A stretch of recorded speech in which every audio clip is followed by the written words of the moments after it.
I just wanted to say Sio, which is hello. I am descendant of the Blue Smoke people of the Eastern Bay and Cherokee tribe in North Carolina. My lineage comes from the families that hid out, that stayed back during the Trail of Tears.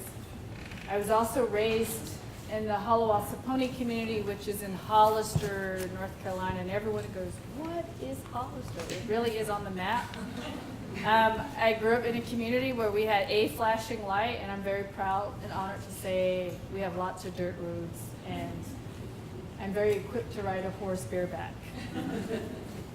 It's such a humble honor to be here because this is a place where I met Steve Pavlik 2008, and Steve was trying to get me to come here and do all these things, and I was at the Institute of American Indian Arts at that time working on their native science curricula, and for some reason the Pacific Northwest has grounded me, and I think I'm here to stay. But please do know that yes, I work in a very Western institutionalized space. However, I'm a forever student. The acronyms behind my name are just codes. And when we figure at some point in life that we have become experts in our field, and it's time for us to make our journeys. Because we're always a student, and I think that's the place where we've come today in regards to climate change and environmental justice and environmental racism and all those things that go with institutionalized isms. But what I would like to talk about in regards to the US-Canadian component of environmental ethics is my strong advocacy of thinking about what it means to rejuvenate, to decolonize, to research this concept of eco-matrilinealism. Many of us come from communities where we are of matrilineal lineage, based on colonization, assimilation, residential and boarding schools, and now current Trumpisms. Eco-matrilinealism has somehow been viewed as only a gender issue. And there's a difference between Western feminist thought and the way we view eco-matrilinealism. And that concept is that the indigeneity of being a woman is about we. There's never an I. There's always a we. We don't talk about I, me, my. Everyone has a place at the table, regardless of what your skill set is, your walk in life. And forgiveness is about acknowledging that we all must grow together. We don't want our men to walk behind us. We want our men to walk with us. We acknowledge all sexual preferences. And I remember talking to one of my grand relatives, and they wanted to know what the buzz was about all these different things. And I said, they don't understand that everyone has medicine. And for some reason, we've created these cookie-cutter components of what these things mean. And as an Indigenous person, but first and foremost, as an Indigenous woman, representing 2 tribal nations, I must say that I will always, always be a student. And my student lesson learned today is that, one, we've come here to talk as a group, to create a complete, organized mission of how do we actually dialogue together, listen and learn from all walks of life, but uphold this true meaning of 7 generations. Environmental ethics has so many definitions, but it's based on geographical location, because within each geographical location, we all have our own struggles in regards to environmental justice and climate change. Where I'm from, we have Superfund sites all over the place, and I'm a product of those Superfund sites. So how do we walk the talk, but also embrace eco-matrilinealism and redefine this whole Western concept of ethics? And I think in an institutionalized space, environmental ethics is about I, me, my. I have an inherent right to fight for food sovereignty. I have an inherent right to express my isms. From an Indigenous perspective, it's the community first. We don't speak for an entire nation, but it's always, always the community first. So in 7 generations, I'm always challenged as a person who's not an elder, what does that mean to me to have certain codes to be in a very white institutionalized space when I know my longing is to be at a tribal college? How do you unpack the codes of environmental ethics? And I would say that one way of unpacking those codes is reclaiming and recognizing the importance of community conversation. You walk into a lot of institutionalized spaces, Canada versus the US border, and all the conversations surrounding climate change and environmental justice talks about what I must do as a person who has earned certain codes behind their name. But what's missing is a community conversation of incorporating the youth and the elder, or elders plural. In every community conversation that we have, even today, I look around the room and I question, where are the youth? We as a part of matrilineal communities and society, those that come from them, our youth now must be the story carriers of what's happening in the world today, because we have environmental health epidemics. And that's because of environmental racism. That's because of the environmental injustices that take place. So part of the conversations that I think are very important to have across the borders, that medicine treaty line, that US-Canada medicine treaty line, is that when we have these large spaces, we must find ways of incorporating the youth. Is, as we know, a dear friend, uncle, brother, Kalani from Hawaii has said, and it's true in all of our communities, that when we are scarce in our foods, we feed the youth first because they're our future leaders. When food is plentiful, the elders go first because we know there's enough to feed the leaders. But in the limelight of climate justice, environmental racism, and everything that's going on today, we now need to feed the youth first. So I ask that in moving forward, when we have these conversations, we start feeding the youth. Because if there's one thing that can ignite the fire in a community conversation at a dinner table, is when your grandchild or your niece or nephew can say to you, did you know that this happened today and I learned this in this particular setting? Why is that? And the question is, how do we prepare our youth for the burden that we've now placed on their shoulders? How do we prepare them to have the strength to navigate things that we are leaving behind for them to deal with? How do we encourage them to always keep their moccasins on tight? It doesn't matter the context or space in which they're in. How do we encourage them? And I always teach this concept that the residential and boarding schools didn't end. Genocide of our peoples didn't end. Genocide is still happening. The issue is that somehow we've forgotten the happening is still going on. But we genocide ourselves when we forget that the youth must be fed first. And everything that we do and everything that we unpack, if the youth aren't protected with the knowledge, meaning giving them the knowledge to understand the importance of the 7 generations, then we failed ourselves.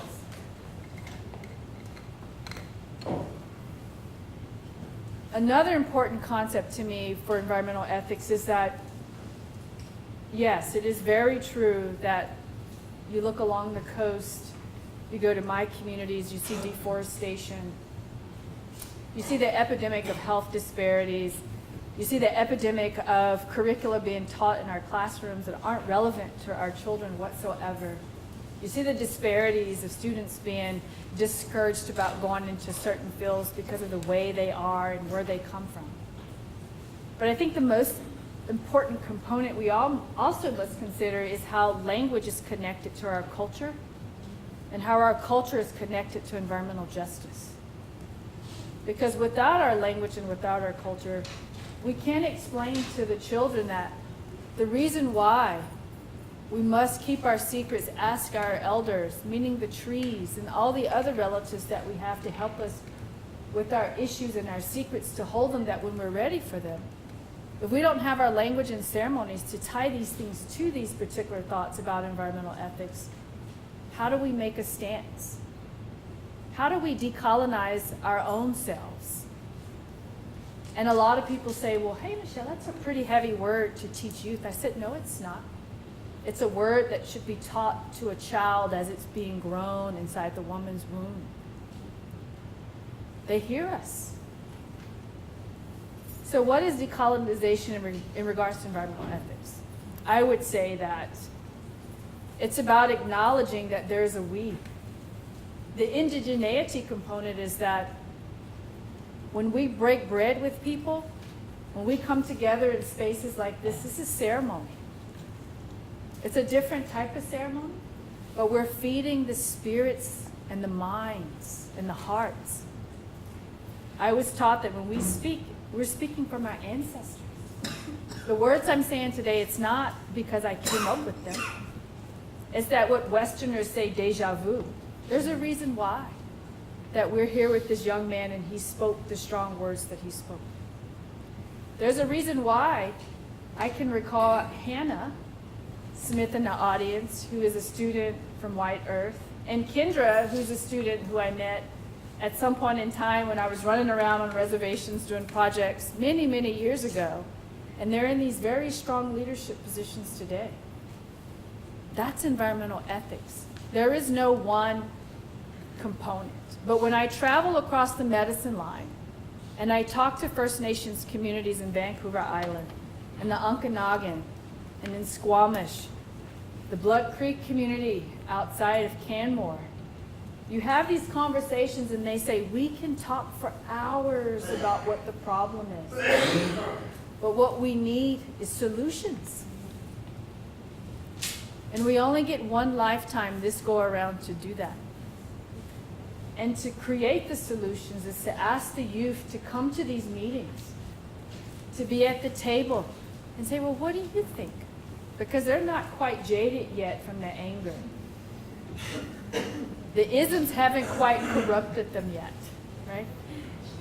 And you ask a room full of youth what to do, and they may start a new AIDS movement all over again. And I say, right on, let's back them up. But at the same time, we must also consider that in regards to the environmental justice that's going on around us, there's a lot of ignorance.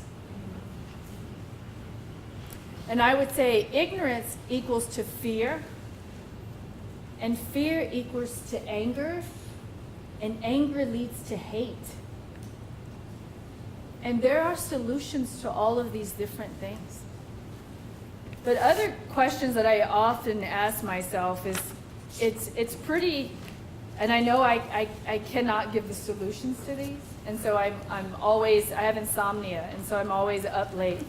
And I would say that I'm the Forrest Gump of my community.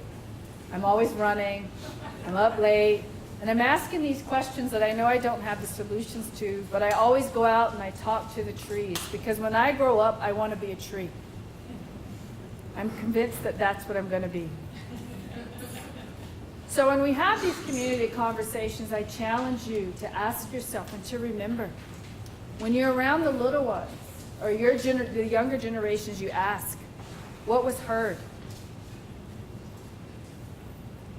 How can Indigenous knowledge shape my future? The little people in my community, my family. What is the meaning of making this conversation? If we have these conversations and we don't create a profound meaning for the solutions, then we're just doing the same conversations that we always do. We must have solutions.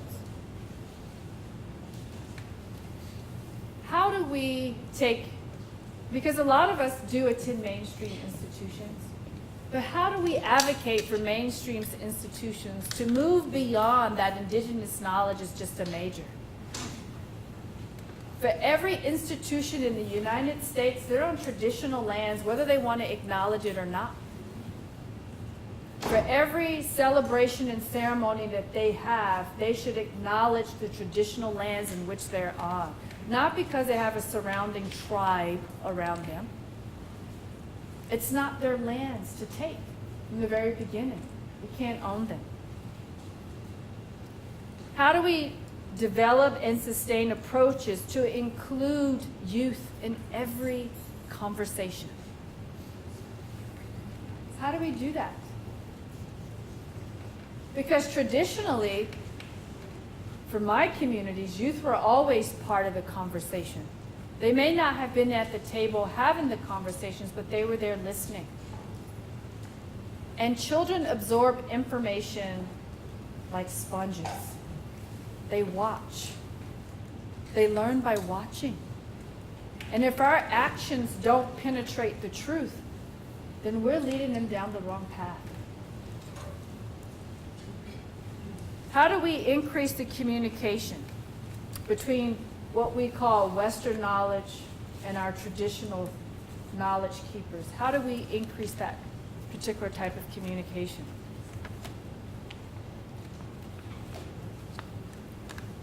And how do we reclaim the who? So my previous panelists talked about respecting our relatives, our relationships. But if we teach everyone to have a particular relationship with all our relatives, they would have a different relationship with their food sources. And maybe we wouldn't be where we are today, but how do we change these particular types of relationships? And in every opportunity that I get, and every symposium that I'm invited to that's infused in language, community conversations, I always say, please include environmental justice and climate change in any type of language component that you're doing with youth. How do we teach everyone that the environment is a who, not an it? It's a who. And I think that's the biggest misconception that Western science has. It doesn't matter how much quantitative data that you collect. It doesn't matter how many tests that you run to tell us what's in our relatives, until they understand the essence that everything around us is a who, we will continue to have environmental issues. If you walk, there's a reason why when you go for a walk in the forest and you're having a really bad day, and you say, I need to go for a walk, and you leave and you feel good, it's because if trees can release pheromones to warn their neighbors that they're being attacked by certain species, then our tree relatives know exactly what you need at that particular moment in time. That is a scientific fact based on Western knowledge. Based on the indigeneity of knowing, we know that when we greet our relatives, for every essence that we know that we need for that moment in time, it's gifted. It's a matter of how do we acknowledge that gift and how we hold on to it. So I challenge all of you that for every opportunity that you get to educate those around you, that the environment is definitely not a it. It is a who. That it's important now to research the importance of eco-matrilinealism. Not environmental justice based on being led by a particular gender. We have a lot of women who need to be acknowledged, and it's time we do so.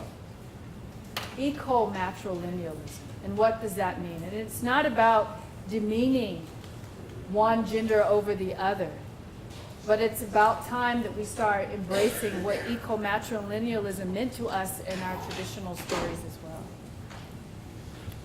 And I want to say, Wado, thank you for listening and for the humble opportunity to share my words with you.